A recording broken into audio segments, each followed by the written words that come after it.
கிறிஸ்துவுக்குள் பிரியமான அன்பு சகோதர சகோதரிகளே, தேவனுடைய பெரிதான கிருபையினால் நாம் தொடர்ச்சியாக தியானித்து வரும் 93 நாட்கள் நினைவு கூறுதல் தொடர் தியானத்தில் இன்று 84ஆம் நாள். இன்றைய நம் தியானத்தின் தலைப்பு, ராபோஜனத்திற்கு 7 நாட்கள் முன்பு தாழ்மையுள்ளவர்களே உயர்த்தப்படுவார்கள். இன்னும் 7 நாட்களில் நாம் ராபோஜனத்தை அனுசரிக்க இருக்கிறோம். அந்த ஆசீர்வாதமான நாளை முன்னிட்டு அதற்கு 7 நாட்களுக்கு முன்பாக நம்முடைய ஆண்டவர் இயேசுவின் வாழ்வில் நடந்த நிகழ்வுகளை இன்று நாம் தியானிக்க போகிறோம்.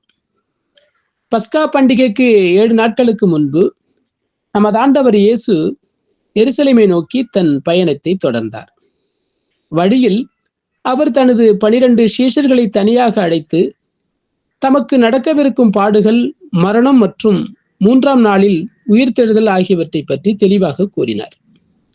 இதை கேட்ட சீஷர்கள் திகைப்படைந்தனர். ஆனால் கர்த்தர் இயேசுவோ பிதாவின் சித்தத்தை நிறைவேற்ற உறுதியோடு முன்னேறி சென்றார். இந்த பயணத்தின் போது அப்போஸ்தலர்கள் யாக்கோபும் யோவானும் அவர்களது தாயாரோடு இயேசுவிடம் வந்து ஒரு வேண்டுகோள் விடுத்தனர். அவருடைய ராஜ்யத்தில் அவருக்கு வலது பக்கத்திலும் இடது பக்கத்திலும் அமரும் முதன்மையான இடங்களை அவர்கள் கேட்டனர். கர்த்தர் இயேசு அவர்களை கடிந்து கொள்ளாமல் மத்தேயு 20வது அதிகாரம் வசனம் 22 நான் குடிக்கும் பாத்திரத்தில் நீங்கள் குடிக்கவும் நான் பெறும் ஸ்தானத்தை நீங்கள் பெறவும் கூடுமா என்று கேட்டார்.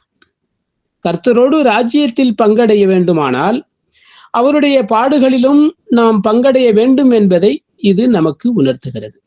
கர்த்தர் இயேசு எரிகோவை நெருங்கிய போது வழியோரம் அமர்ந்திருந்த 2 குருடர்கள், ஆண்டவரே, தாவீதின் குமாரனே, எங்களுக்கு இரங்கும் என்று சத்தமிட்டனர். அவர்களது விசுவாசத்தை கண்டு கர்த்தர் இயேசு அவர்களுக்கு பார்வை அளித்தார். பின்னர் எரிகோ நகருக்குள் பிரவேசித்த போது சகேயு என்ற வரி வசூலிப்பவர் இயேசுவை காண காட்டத்தி மரத்தில் ஏறினார். இயேசு அவனுடைய இல்லத்திற்கு சென்று அவனுக்கு இரட்சிப்புக்கான வழியை அருளினார். இழந்ததை தேடவும் ரட்சிக்கவுமே மனுஷகுமாரன் வந்தார் என்ற உன்னத சத்தியம் இங்கே வெளிப்பட்டது. ராபோஜனத்திற்கு 7 நாட்கள் முன்பு நிகழ்ந்த நிகழ்வுகள் நமக்கு கற்பிக்கும் பாடம் மத்தேயு 20வது அதிகாரம் வசனம் 26 படி, உங்களில் எவனாகிலும் பெரியவனாயிருக்க விரும்பினால் அவன் உங்களுக்கு பணிவிடைக்காரனாய் இருக்க கடவன். இயேசுவே நமக்கு முன்மாதிரியாக திகழ்ந்தார். அவர் ஊழியம் கொள்ளும்படி வராமல் ஊழியம் செய்யவும் அநேகரை மீட்கும் பொருளாக தன் ஜீவனை கொடுக்கவுமே வந்தார்.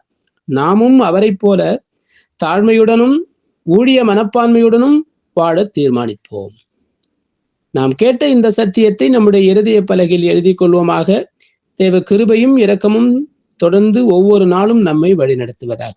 அன்பு சகோதர சகோதரிகளே, நமது 93 நாட்கள் தொடர் தியானத்தில் நாளைய நமது தியானத்தின் தலைப்பு, ராபோஜனத்திற்கு 6 நாட்களுக்கு முன்பு பெத்தானியாவில் வெளிப்பட்ட அன்பு.